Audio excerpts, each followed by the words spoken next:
Hello, class. I hope everybody's having a great week. This is week 4. In our assignment, we had to look up the databases Oxford Academics and then Project Muse. On Oxford Academics, I found Churchill's American Arsenal, the partnership behind the innovations that won World War II by Larry Ferrero. And in Project Muse, I found The Arsenal of Democracy, the Automobile Industry in World War II by Charles K. Hyde. And there was another one that I found, and it was Rosie, a Detroit Her Story, which is Rosie the Riveter by Bailey Iskro. Now they talk about Churchill being able to take advantage of the armaments here in the United States through the Lend-Lease Act and other things. But what's important is during World War II, FDR started what was the War Production Board.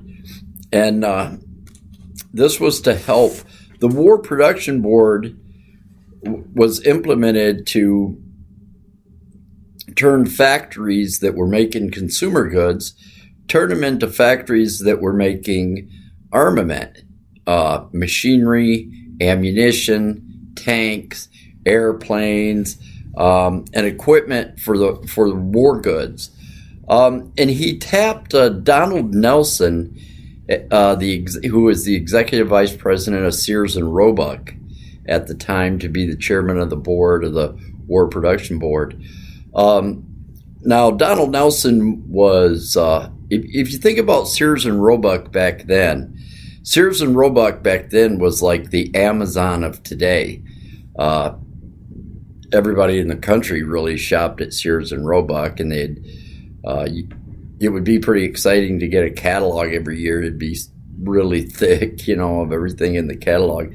I guess you have to be a little older to know that feeling, but we used to go through the Sears and Roebuck catalog all the time, but that was the Amazon of the day. So it was huge, and he felt that Donald Nelson would be a good chairman for that.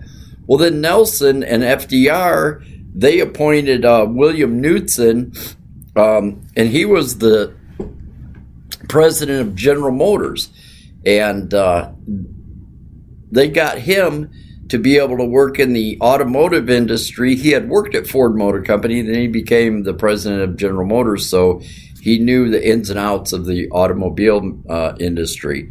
And but what these guys did is they turned what was factories that were making goods, they turned it into factories to make wartime goods, ammunition, tanks, and things.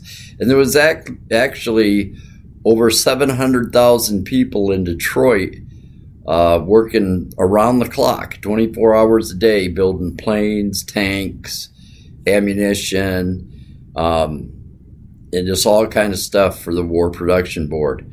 And but those are my 3 that I found. That's the interest to what will be my dissertation.